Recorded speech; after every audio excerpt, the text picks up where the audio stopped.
En 2014, un juez familiar en Monterrey tomó una decisión extraordinaria. Le quitó la custodia completa de su hijo a Ninel Conde. No custodia compartida, no régimen de visitas amplio, custodia completa para el padre. Emanuel viviría con Giovanni Medina. Ninel tendría visitas supervisadas, como si fuera una amenaza para su propio hijo, como si un profesional determinara que estar a solas con su madre ponía en riesgo al niño. Y esa sentencia debería haber sido el escándalo más grande de la carrera de Ninel Conde. Debería haber terminado con sus contratos publicitarios, con sus apariciones en programas familiares, con su imagen de mujer exitosa y empoderada.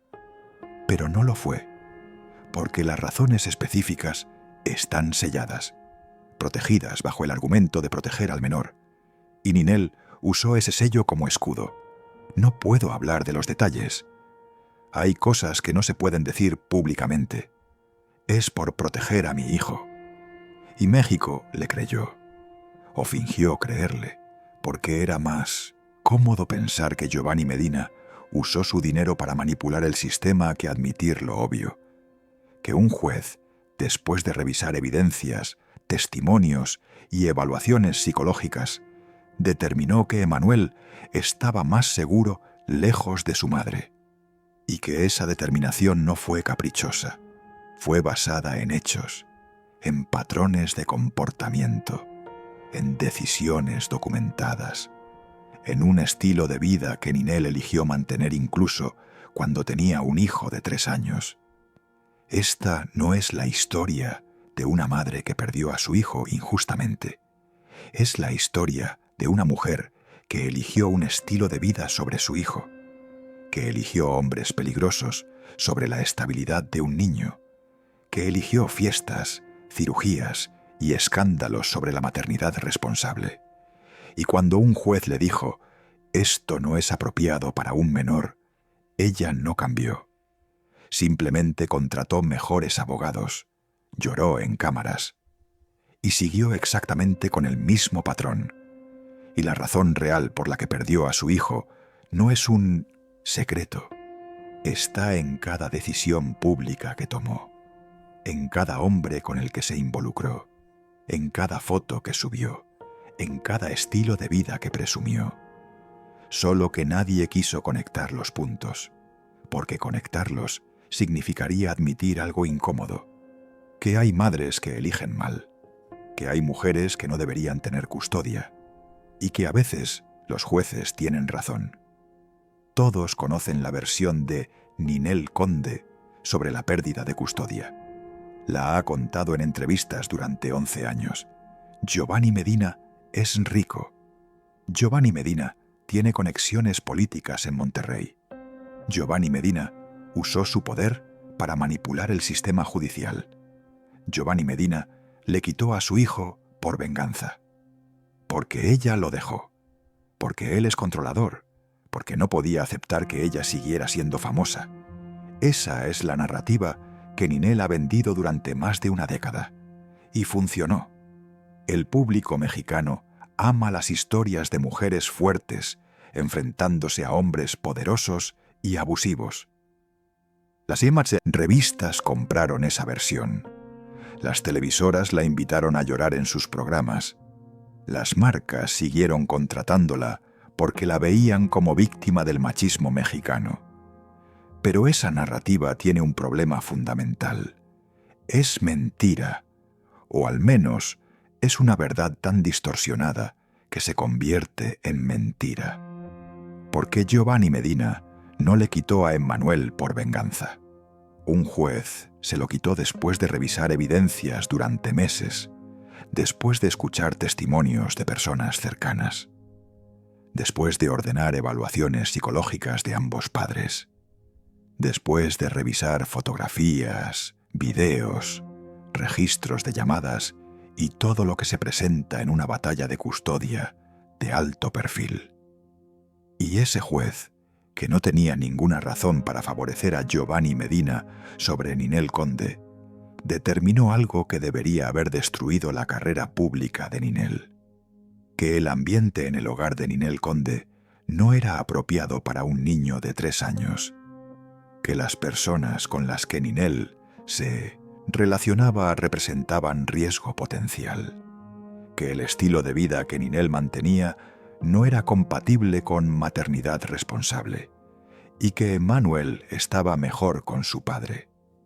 Y lo que vas a escuchar ahora no es especulación, no son rumores de tabloides, es la reconstrucción de lo que está en registros públicos, de lo que Ninel admitió en entrevistas, de lo que se puede ver en sus propias redes sociales, de lo que personas cercanas al caso han dicho bajo anonimato, y sobre todo, de lo que se puede inferir del simple hecho de que un juez tomó la decisión extraordinaria de quitar custodia completa a una madre. Porque eso no pasa frecuentemente en México. Los jueces mexicanos favorecen a las madres en casos de custodia. Es un sesgo cultural profundo. La madre es vista como la cuidadora natural. El padre tiene que demostrar algo extremo para obtener custodia completa. Abuso físico, adicción severa, abandono comprobado. Algo que haga imposible ignorar que el niño está en peligro. Y Giovanni Medina demostró algo suficientemente grave como para que un juez superara ese sesgo pro madre y dijera: este niño no puede estar con ella. Y las 4 revelaciones que vas a descubrir explicarán exactamente qué fue. Primera revelación: las razones selladas de la sentencia no están selladas porque protejan a Emanuel. Están selladas porque revelan conexiones de Ninel con personas bajo investigación criminal. Y hacer esos nombres públicos habría forzado investigaciones que nadie quería. Segunda revelación: las evaluaciones psicológicas de Ninel mostraron patrones de narcisismo severo, incapacidad para priorizar las necesidades del niño sobre las propias, y decisiones consistentes que ponían su imagen pública sobre el bienestar de Emanuel. Tercera revelación: Giovanni Medina no ganó porque tenía dinero. Ganó porque presentó evidencia fotográfica, testimonial y documental de que Ninel exponía a Emanuel a situaciones que ningún juez podría ignorar. Fiestas hasta las 5 de la mañana en su casa con el niño presente. Hombres desconocidos entrando y saliendo. Viajes donde dejaba al niño con personas no autorizadas. Cuarta revelación: después de perder la custodia, Ninel no cambió nada de su comportamiento. No redujo fiestas, no cambió de novios cuestionables, no ajustó su estilo de vida. Simplemente contrató mejores abogados y siguió peleando legalmente mientras vivía exactamente igual. Lo que prueba que la custodia nunca fue realmente su prioridad. Su imagen pública lo era. Y esas revelaciones no son teorías, son patrones documentables. Y cuando termines de escuchar esta historia, entenderás por qué México debería estar indignado. No con Giovanni Medina, sino con Ninel Conde, y más importante, con el sistema que la dejó seguir siendo celebrada mientras su hijo crecía sin ella por decisiones que ella misma tomó. Giovanni Medina Espinoza nace en 1977 en Monterrey, Nuevo León. Familia de constructores, establecidos. Clase alta regia con todo lo que eso implica. Educación privada. Universidad en Estados Unidos. Regreso a Monterrey para manejar negocios familiares. No es el hombre más rico de Monterrey, pero está en los círculos correctos. Tiene propiedades, tiene empresas, tiene el tipo de estabilidad económica que en Monterrey se construye en generaciones, no en un golpe de suerte. Y en 2007, en una fiesta en Ciudad de México, conoce a Ninel Conde. Ella tiene 37 años, él tiene 30. Ella es famosa, él es empresario discreto. Ella es todo escándalo y reflectores. Él es todo perfil bajo y negocios serios. Son opuestos en casi todo. Y eso es exactamente lo que atrae a Giovanni, porque Ninel es excitante. Es diferente a las mujeres de Monterrey que conoce. Es atrevida, sexual, libre, todo lo que él no es. Y para Ninel, Giovanni representa algo que necesita en ese momento: legitimidad, porque viene de familia respetable, porque su dinero es limpio, porque un matrimonio con él la sacaría de la categoría de vedette que se casa con narcos, donde México la estaba empezando a poner después de Juan Zépeda. Se casan en 2008, en ceremonia en Monterrey. No tan ostentosa como la primera, más elegante, más discreta, como corresponde a la familia Medina, que no está acostumbrada a escándalos públicos. Y durante los primeros 2 años funciona. Giovanni viaja constantemente a Ciudad de México. Ninel reduce un poco su presencia escandalosa. Parece que finalmente encontró estabilidad. En marzo de 2011 nace Emanuel, y por unos meses Ninel parece transformada. Sube fotos siendo mamá. Habla en entrevistas de cómo la maternidad la cambió, de cómo ahora sus prioridades son diferentes, de cómo Emanuel es lo más importante en su vida. Y México le cree. Porque queremos creer que la maternidad transforma, que cuando nace un hijo, las mujeres automáticamente se vuelven madres perfectas, que el instinto maternal supera todo lo demás. Pero la realidad es diferente, porque Ninel no quería ser madre en el sentido tradicional. Quería la experiencia de la maternidad, las fotos, los elogios, el rol público de mamá sexy, pero no quería las partes difíciles, los desvelos, los sacrificios, poner las necesidades del niño sobre las propias. Y Giovanni lo nota inmediatamente. Nota que cuando Emanuel llora de noche, Ninel no se levanta. Deja que las nanas lo hagan.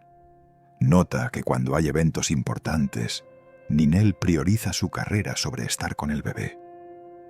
Nota que la casa de Ninel en Ciudad de México no está preparada para un niño. Es una casa de fiestas, de adultos, con escaleras sin protección, con productos químicos al alcance, con un ritmo de vida incompatible con criar un bebé. Y Giovanni empieza a preocuparse, no inmediatamente, no dramáticamente, sino progresivamente, viendo decisión tras decisión que prioriza todo menos al niño. Las tensiones empiezan en el primer año.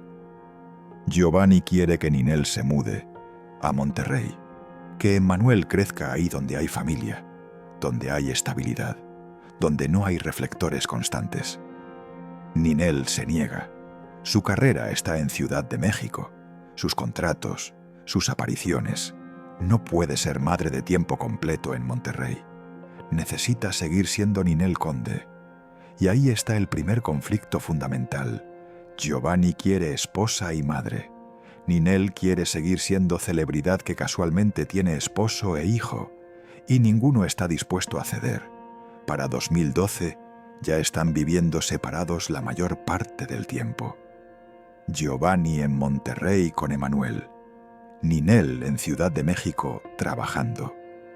Y cuando Emanuel está con Ninel, que inicialmente es la mitad del tiempo bajo custodia compartida informal, Giovanni recibe llamadas de las nanas, de los choferes, de personas que trabajan para Ninel, diciéndole que hay fiestas en la casa con Emanuel ahí, que Ninel no está durante horas, que deja al niño con personas que Giovanni no conoce, que hay hombres entrando y saliendo que nadie sabe quiénes son.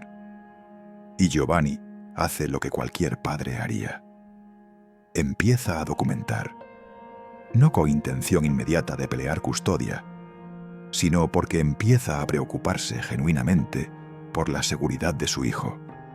Contrata investigadores privados, no para espiar romances, sino para documentar qué pasa en la casa de Ninel cuando Emanuel está ahí. Y lo que encuentran es perturbador. Fiestas que empiezan a las 11 de la noche y terminan a las 5 de la mañana. con Emanuel durmiendo arriba, con música alta, con personas desconocidas circulando por la casa, con alcohol y probablemente drogas, aunque eso es difícil de probar sin estar dentro. Viajes donde Ninel lleva a Emanuel, pero lo deja con nanas en hoteles, mientras ella sale hasta la madrugada. Situaciones donde Emanuel está presente, mientras Ninel hace sesiones fotográficas provocativas. Ambientes que simplemente no son apropiados para un niño de 1 año y medio. Y Giovanni recopila todo: fotografías de autos desconocidos en la casa de Ninel a las 3 de la mañana. Testimonios de empleados que están dispuestos a hablar bajo confidencialidad. Registros de viajes que muestran que Ninel deja a Emanuel días enteros con otras personas mientras ella trabaja o se divierte.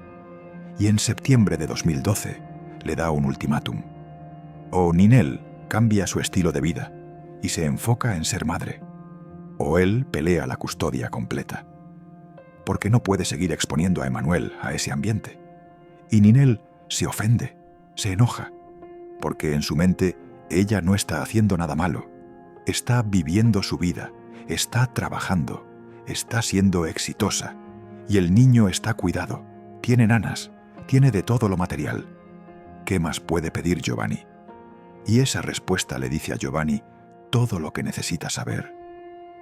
Que Ninel genuinamente no comprende que un niño necesita más que cosas materiales y empleados. Necesita presencia, estabilidad, un ambiente tranquilo, padres que prioricen su bienestar sobre sus propios deseos. Y Ninel no está dispuesta a dar eso. En diciembre de 2012, Giovanni inicia procedimientos legales.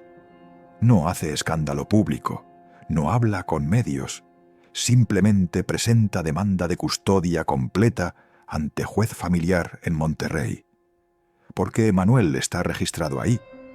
Porque técnicamente esa es su residencia legal, aunque pase tiempo en Ciudad de México.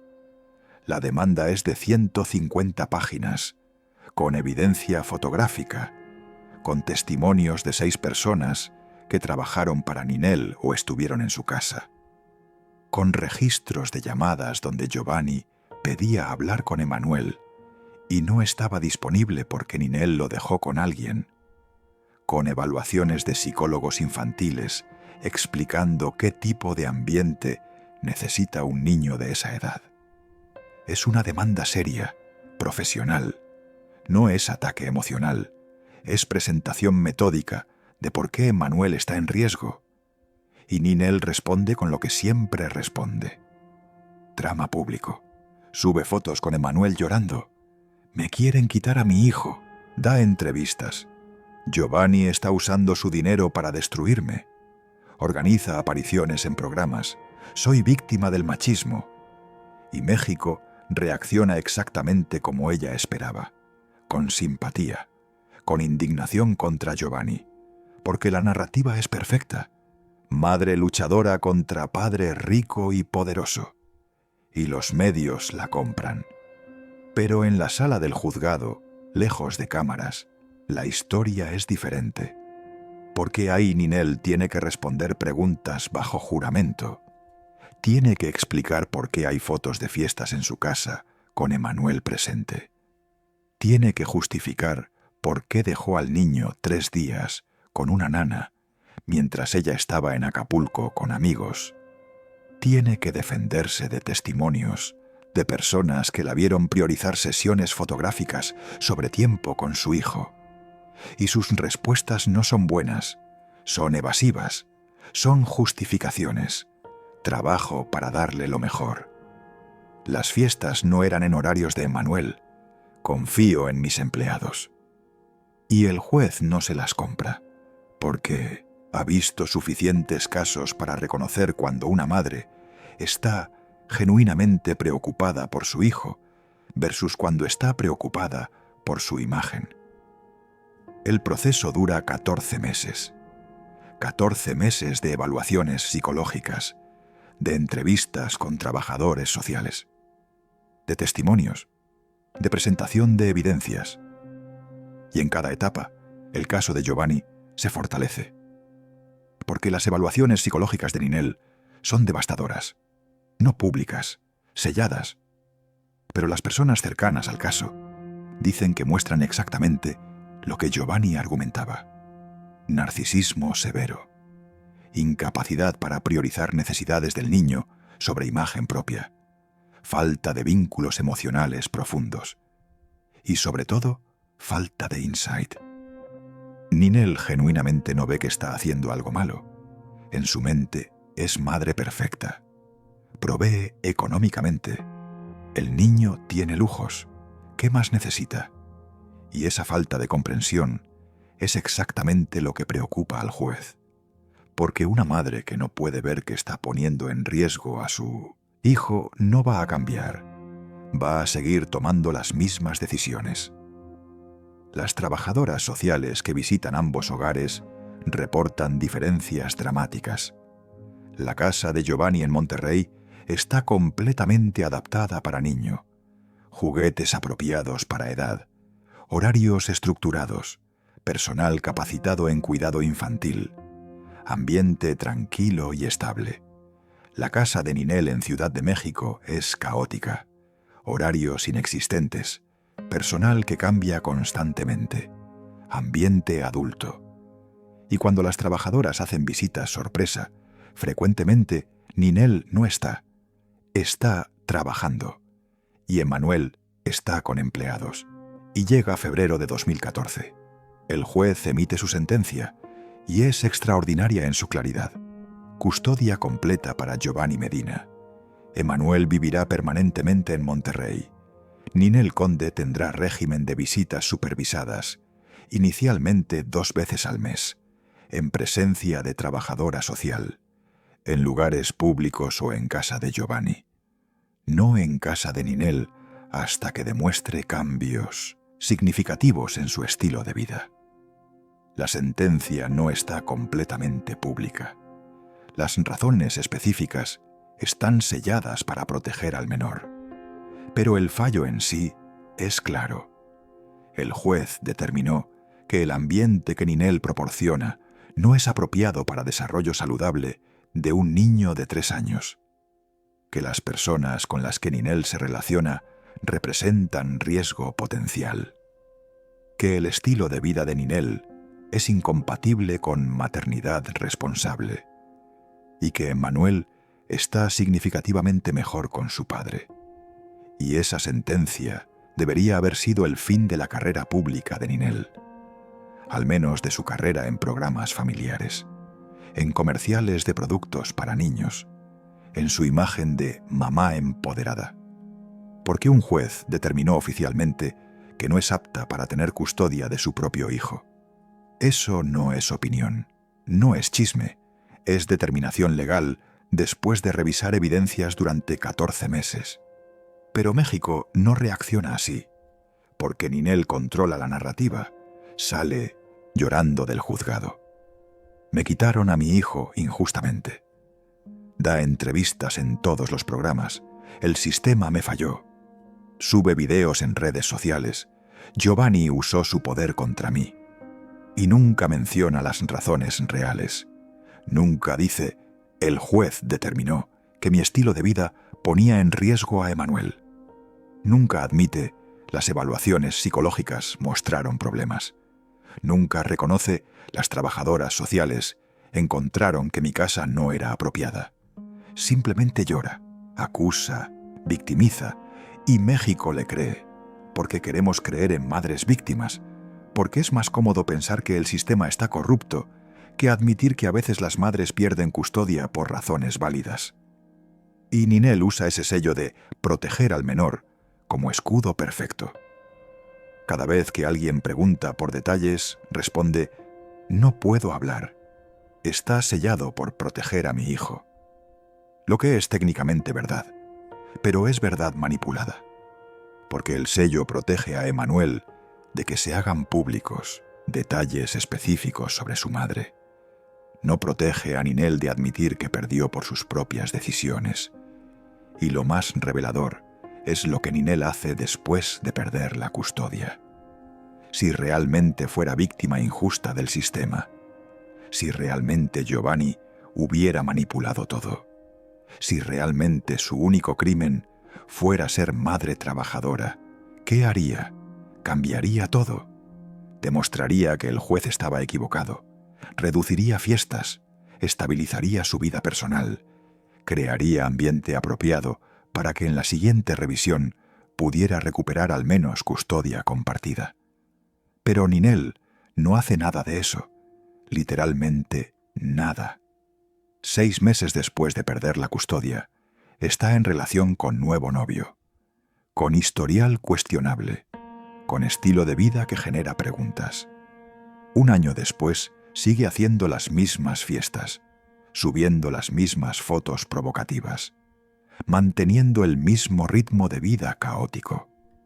2 años después, se hace cirugías plásticas cada vez más extremas que la están desfigurando, porque su prioridad no es recuperar a Emmanuel, su prioridad es seguir siendo Ninel Conde, y eso lo dice todo, porque si perdieras la custodia de tu hijo injustamente, si fueras realmente víctima de manipulación judicial, si tu único deseo fuera recuperar a tu hijo, harías lo que fuera, cambiarías lo que fuera necesario cambiar, te mudarías, cambiarías de trabajo, dejarías relaciones, lo que sea, pero Ninel no cambia nada, porque en el fondo sabe que el juez tenía razón, y cambiar significaría admitirlo. Y durante los siguientes 11 años, el patrón se mantiene. Giovanni cría a Emmanuel en Monterrey, lejos de reflectores, en escuelas privadas, con vida normal, con estabilidad. Ninel lo ve según el régimen de visitas, que eventualmente se amplía un poco cuando Emmanuel es mayor, pero nunca recupera custodia, porque cada vez que hay revisión judicial, su estilo de vida sigue siendo el mismo, y los abogados de Giovanni simplemente presentan evidencia actualizada. Fotos recientes de Instagram mostrando fiestas, relaciones con hombres de reputación cuestionable, decisiones que siguen siendo incompatibles con maternidad responsable. Y los jueces siguen determinando que Emmanuel está mejor con su padre. Y Ninel sigue llorando públicamente. Sigue dando entrevistas de víctima. Sigue culpando a Giovanni. Pero nunca, en 11 años, cambia el comportamiento que causó que perdiera la custodia en primer lugar, porque eso requeriría admitir responsabilidad. Y Ninel nunca admite responsabilidad. Es siempre víctima, siempre culpa de otros, nunca consecuencia de sus propias elecciones.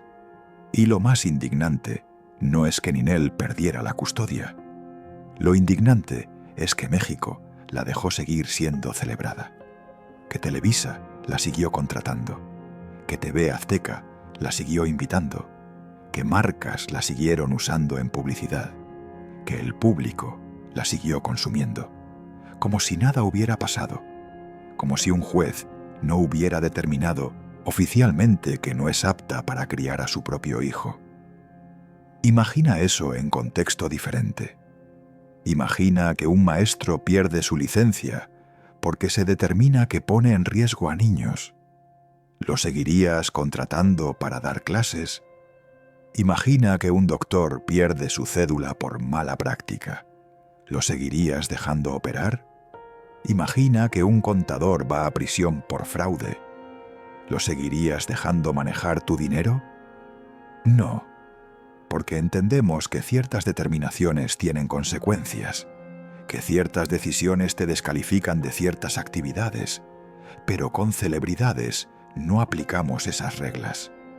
Y específicamente con Ninel Conde, México decidió que perder la custodia de tu hijo no significa nada, que puedes seguir siendo imagen de marcas familiares, que puedes seguir apareciendo en programas de horario familiar, que puedes seguir siendo admirada y celebrada, porque la fama perdona todo. Y la pregunta que nadie hace es, ¿por qué? ¿Por qué México decidió que esto era aceptable? ¿Por qué los medios no presionaron para conocer las razones reales? ¿Por qué las marcas no cortaron sus contratos? ¿Por qué el público no dejó de consumirla? Y la respuesta es compleja pero reveladora. Primero, porque Ninel controló la narrativa. La historia que vendió, madre víctima de padre rico, es más atractiva que la verdad. Madre pierde custodia por decisiones inapropiadas. Los medios prefieren narrativas simples, víctimas y villanos. Y Ninel se aseguró de ser víctima. Segundo, porque las razones están selladas, y ese sello permite negación plausible. No sabemos realmente qué pasó. Quizá sí fue manipulación. No tenemos todos los hechos. El sello protege a Ninel más que a Emmanuel, porque permite que el público dude, que cuestione, que se invente historias alternativas que la favorezcan. Tercero, porque México tiene relación complicada con la maternidad. Culturalmente, las madres son sagradas. Criticar a una madre es tabú. Cuestionar sus decisiones es controvertido. Entonces es más fácil creer que el sistema falló que admitir que una madre falló. Cuarto, porque Ninel genera dinero. Rating, clics, ventas. Y en la industria del entretenimiento, eso supera consideraciones morales. Si produces valor económico, se te perdona casi todo. Quinto, porque el público mexicano tiene memoria corta para escándalos de celebridades. Si sigues apareciendo, si sigues generando contenido, si sigues siendo visible, el escándalo pasa, se olvida, se reemplaza por el siguiente. Y Ninel lo sabía. Por eso nunca desapareció. Nunca se tomó tiempo para reflexionar. Simplemente siguió trabajando. Siguió apareciendo. Hasta que el escándalo se diluyó. Y sexto, porque Giovanni Medina tomó la decisión de no pelear mediáticamente. No dio entrevistas detallando evidencias. No filtró documentos judiciales. No hizo campaña pública contra Ninel. Simplemente crió a su hijo en paz. Y ese silencio permitió que la narrativa de Ninel dominara. Porque en guerra mediática, el que grita más fuerte, usualmente, gana. Y Ninel gritó. Giovanni guardó silencio, protegiendo a Emmanuel de circo mediático. Y ese silencio fue noble, pero costoso, porque permitió que México no conociera la verdad, que siguiera viendo a Ninel como víctima, que siguiera consumiéndola sin cuestionar. Y Emmanuel creció en medio de eso, viendo a su madre en televisión, viendo artículos donde ella es víctima y su padre villano, sabiendo que la realidad es diferente, pero sin poder defenderla públicamente, porque está protegido por ese mismo sello que protege a su madre. Y eso es quizá lo más cruel de todo, que Emmanuel, ahora con 13 años, tiene que vivir con dos narrativas: la pública, donde su madre es víctima injusta, y la real, que él vive, donde su madre eligió consistentemente todo menos a él, donde las visitas supervisadas son necesarias, donde las llamadas telefónicas son monitoreadas. No porque su padre sea controlador, sino porque experiencia demostró que sin supervisión, su madre toma decisiones que no son en su mejor interés. Y Emmanuel tiene edad suficiente para entender eso, para saber que las razones están selladas no para protegerlo de conocimiento, sino para proteger a su madre de accountability pública. Y mientras Emmanuel navega esa realidad compleja, Ninel sigue su vida exactamente igual. En 2020 se casa con Larry Ramos, hombre investigado por fraude, con órdenes de arresto, con víctimas acumulándose. Y no solo se casa, lo presume, lo sube a redes sociales, lo lleva a eventos públicos. Y Giovanni ve eso, y sus abogados documentan, porque cada nueva relación cuestionable es evidencia adicional en futuras revisiones de custodia.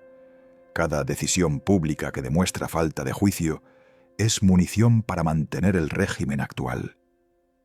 Y Ninel no parece entenderlo, o no le importa, porque sigue haciendo exactamente lo que causó que perdiera la custodia, eligiendo hombres inadecuados, manteniendo estilo de vida caótico, priorizando imagen sobre todo lo demás. En 2021, Larry Ramos es arrestado, y Ninel juega víctima otra vez. No sabía nada. Fui engañada. Y México le cree otra vez, o finge creerle, porque es el mismo patrón, el mismo ciclo, la misma negación de responsabilidad. Y Giovanni simplemente lo documenta. No hace escándalo, no va a medios, solo lo archiva. Para la siguiente revisión judicial, donde demostrará otra vez que nada ha cambiado, que Ninel sigue siendo la misma persona que perdió la custodia en 2014 y que Emmanuel sigue estando más seguro con él. Y esa es la parte que debería indignar. No que Ninel perdió la custodia, sino que después de perderla, después de que un juez determinó oficialmente que su estilo de vida no es apropiado para un niño, no cambió nada, ni una cosa, y México la dejó seguir siendo estrella. Sigamos con esto, porque hay niveles de indignación que aún no hemos tocado y tienen que ver con lo que realmente significa ese sello judicial, con lo que protege y con lo que oculta, porque las razones selladas no son solo Ninel tenía fiestas. Eso es lo obvio, lo que cualquiera puede inferir de su vida pública. Las razones selladas son específicas, son nombres, son situaciones, son conexiones que de hacerse públicas obligarían a investigaciones que nadie quiere. Y personas cercanas al caso, hablando bajo estricta confidencialidad, han dado pistas sobre qué hay en esos documentos sellados. Y es perturbador.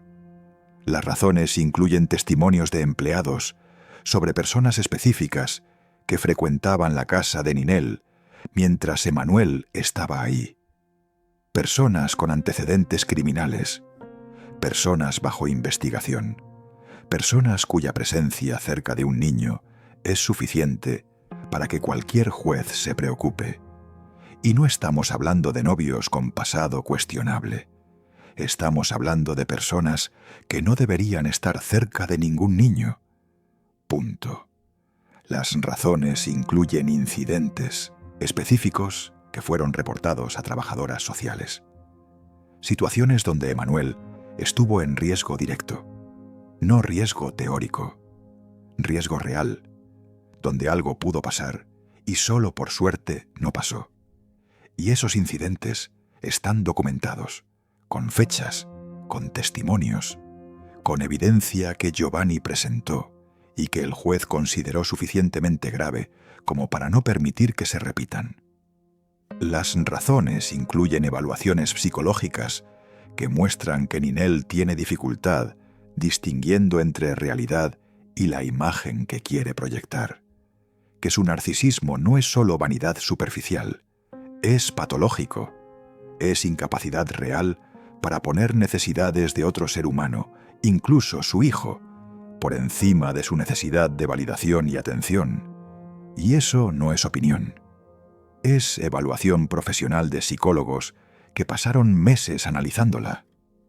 Las razones incluyen evidencia financiera, mostrando que Ninel recibe dinero de fuentes que no puede explicar, que su estilo de vida cuesta mucho más de lo que gana oficialmente, y que ese dinero viene de hombres cuyas actividades son cuestionables. Y exponer a Emmanuel a ese ambiente, donde el dinero viene de lugares que mejor no preguntar, es exponerlo a riesgo que ningún padre debería aceptar. Y todas esas razones están selladas, no para proteger a Emmanuel de saberlas. Emmanuel las vive, las conoce, las entiende mejor que cualquiera porque son su realidad. Están selladas para proteger a las personas implicadas, para evitar que los nombres se hagan públicos, para prevenir investigaciones criminales que derivarían de admitir que un niño de 3 años estaba expuesto a esas situaciones. Y Ninel usa ese sello como escudo perfecto. No puedo hablar, está sellado. Lo que técnicamente es verdad. No puede revelar detalles específicos sin violar orden judicial. Pero lo que sí puede hacer, y no hace, es admitir responsabilidad general. Puede decir, perdí la custodia porque mis decisiones pusieron en riesgo a mi hijo. No necesita nombres específicos. No necesita revelar incidentes sellados.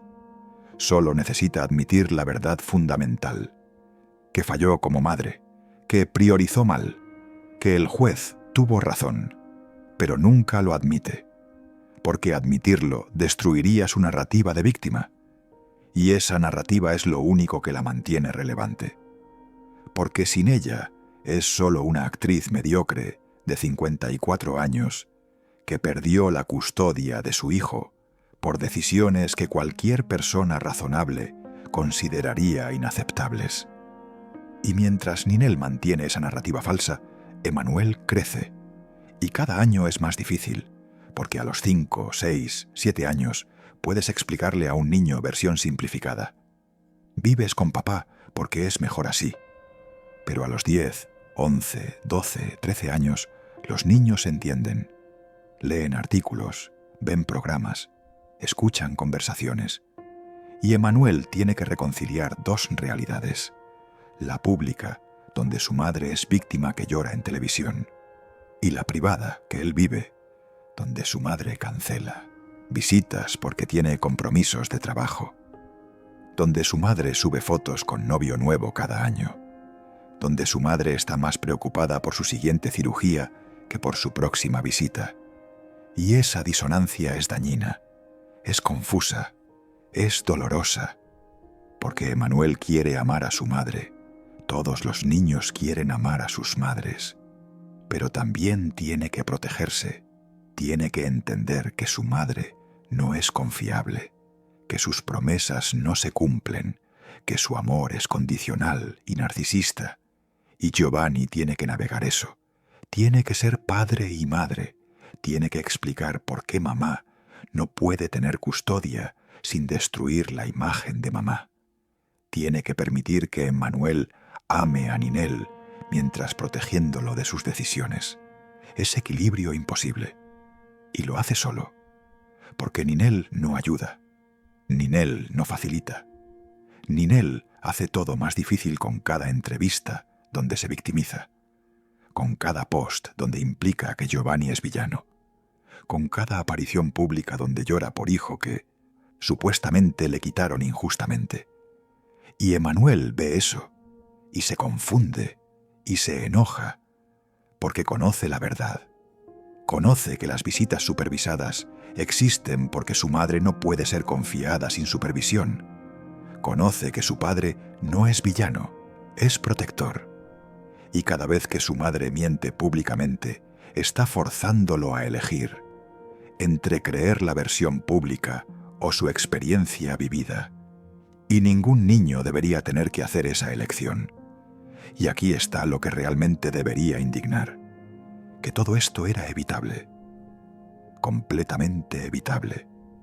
Si Ninel, en cualquier punto de estos 11 años, hubiera decidido cambiar, hubiera decidido que recuperar a su hijo era más importante que su carrera, que ser madre real era más importante que parecer víctima, hubiera podido empezar proceso de reconstruir relación, de demostrar cambio genuino, de trabajar hacia custodia compartida real, pero nunca lo hizo, porque requeriría sacrificio, requeriría admitir error, requeriría poner necesidades de Emmanuel por encima de imagen de Ninel Conde, y ella nunca ha podido hacer eso, nunca ha podido priorizar a nadie sobre ella misma, y Emmanuel paga el precio. No Giovanni. Giovanni es adulto que tomó decisiones conscientes.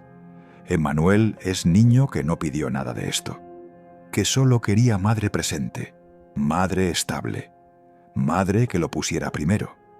Y no la tiene. no porque se la quitaron injustamente, sino porque ella nunca eligió serlo. Y México es cómplice, porque seguimos consumiendo a Ninel, seguimos viendo sus programas, seguimos dándole rating, seguimos haciendo clic en sus fotos, seguimos permitiendo que sea celebridad. Y cada vez que lo hacemos, estamos validando sus decisiones. Estamos diciendo que perder la custodia de tu hijo no importa, que puedes ser madre negligente y seguir siendo admirada, que tus obligaciones parentales son opcionales si eres famosa. Y ese mensaje es peligroso, porque normaliza lo que debería ser inaceptable, porque le dice a otras madres que está bien priorizar carreras sobre hijos, que está bien exponer a tus hijos a situaciones peligrosas si eso mantiene tu estilo de vida, que está bien mentir y victimizarte si eso protege tu imagen. Y le dice a los hijos que sus necesidades no importan tanto como el éxito de sus padres, que deben aceptar abandono emocional si viene empaquetado con lujos materiales, que no tienen derecho a demandar presencia real si tienen nanas y juguetes. Y Emmanuel está creciendo con ese mensaje, viendo que el mundo celebra a su madre a pesar de todo, que la gente la defiende, que las marcas la contratan, que los programas la invitan. Y tiene que preguntarse, ¿estoy equivocado? ¿Es mi experiencia inválida? ¿Acaso mi madre tiene razón y mi padre me manipuló? Y esa duda es cruel, porque su experiencia es válida. Su padre no lo manipuló. Su madre realmente tomó decisiones que un juez consideró inapropiadas. Pero el mundo le dice lo contrario.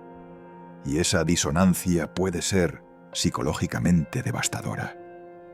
Puede crear confusión que dura décadas. Puede sabotear sus futuras relaciones. Puede hacerle dudar de su propio juicio. Porque si el mundo entero dice que tu madre es víctima, ¿cómo puedes confiar en tu propia percepción de que no lo es? Y eso es lo que Ninel le está haciendo. No solo le falló como madre, le está fallando ahora al mantener narrativa que lo confunde, que lo fuerza a cuestionar su realidad, que lo pone en posición de tener que defender a su padre contra acusaciones públicas de ser manipulador y controlador. Ningún niño de 13 años debería estar en esa posición, y Giovanni no puede defenderlo públicamente, porque hablar significaría romper el sello, significaría exponer a Emmanuel a escrutinio mediático, significaría convertir su vida privada en espectáculo público. Entonces guarda silencio. Y ese silencio es malinterpretado como culpa, como evidencia de que quizá Ninel tiene razón, como confirmación de que usó su poder para manipular el sistema, cuando la realidad es opuesta. Giovanni guarda silencio porque está protegiendo a Emmanuel, porque entiende que un niño no necesita ver detalles sórdidos de por qué su madre perdió la custodia. Necesita vivir vida normal, ir a escuela, tener amigos, ser niño, no ser tema de programas de espectáculos. Y ese sacrificio que Giovanni hace es noble, pero tiene costo. El costo es que Ninel controla la narrativa, y Emmanuel crece en un mundo que cree versión falsa de su historia. Y algún día, cuando Emmanuel sea adulto, cuando el sello judicial expire, cuando pueda hablar libremente, quizá cuente su versión, quizá explique lo que realmente pasó, quizá revele las razones selladas, y México finalmente entenderá. Pero para entonces habrán pasado décadas. Ninel habrá vivido toda su carrera como víctima celebrada. Emmanuel habrá crecido con confusión y dolor innecesarios, y el daño estará hecho. Y la pregunta es, ¿por qué esperar? ¿Por qué no cuestionar ahora? ¿Por qué no aplicar pensamiento crítico a la narrativa de Ninel? Porque no necesitamos que se rompan los sellos para ver el patrón. Está ahí, en cada decisión pública, en cada relación cuestionable, en cada prioridad mal puesta, en el simple hecho de que después de perder la custodia no cambió nada. Y ese hecho solo debería ser suficiente, porque si realmente fueras víctima injusta, cambiarías todo para recuperar a tu hijo. Pero si sabías que el juez tenía razón, continuarías exactamente igual, porque cambiar significaría admitir que el problema eras tú. Y Ninel nunca admite que el problema es ella. Siempre es víctima, siempre es culpa de otros, siempre es el sistema, los hombres, la mala suerte. Nunca sus decisiones, nunca sus prioridades, nunca su incapacidad para poner a su hijo primero. Y eso debería indignarte, no debería darte pena por ella, no debería generar simpatía. Debería indignarte que una madre pueda perder la custodia de su hijo por razones que un juez consideró suficientemente graves como para quitarle derechos parentales, y seguir siendo celebrada, seguir siendo contratada, seguir siendo admirada, como si nada hubiera pasado, como si ser madre no viniera con responsabilidades que están por encima de carrera y imagen, como si los hijos fueran accesorios opcionales que puedes tener cuando conviene y delegar cuando no. Y México ha normalizado eso, al consumir a Ninel, al creer su narrativa, al no demandar accountability real. Hemos normalizado que está bien ser madre terrible si eres famosa, que está bien abandonar responsabilidades parentales si mantienes imagen pública correcta. Y eso no es solo problema de Ninel, es problema de sistema que permite que suceda. Entonces, cuando veas a Ninel Conde en televisión, cuando veas sus fotos en Instagram, cuando veas artículos donde llora por hijo que supuestamente le quitaron, recuerda esto: un juez, después de revisar evidencias durante 14 meses, determinó que no es apta para tener custodia de su hijo. No por ser madre trabajadora, no por ser famosa, no por ser mujer independiente, sino por decisiones específicas que pusieron a Emmanuel en riesgo, decisiones que documentó, que repitió, que nunca dejó de tomar, y que después de perder la custodia continuó tomando exactamente iguales. Y ese juez protegió a Emmanuel de esas decisiones, y Giovanni ha criado a Emmanuel con amor, estabilidad y protección durante 11 años. Y Emmanuel está bien, está sano, está feliz, está en escuela, tiene amigos, vive vida normal, todo lo que su madre no podía o no quería darle. Y Ninel sigue llorando en cámaras, sigue victimizándose, sigue culpando a Giovanni, mientras Emmanuel crece sin ella. No porque se lo quitaron, sino porque ella eligió todo menos a él, una y otra vez, durante años, y sigue eligiendo. Y eso debería indignarte, porque Emmanuel merece mejor, merece madre que lo priorice, que cambie por él, que admita errores y trabaje para enmendarlos. Pero no la tiene.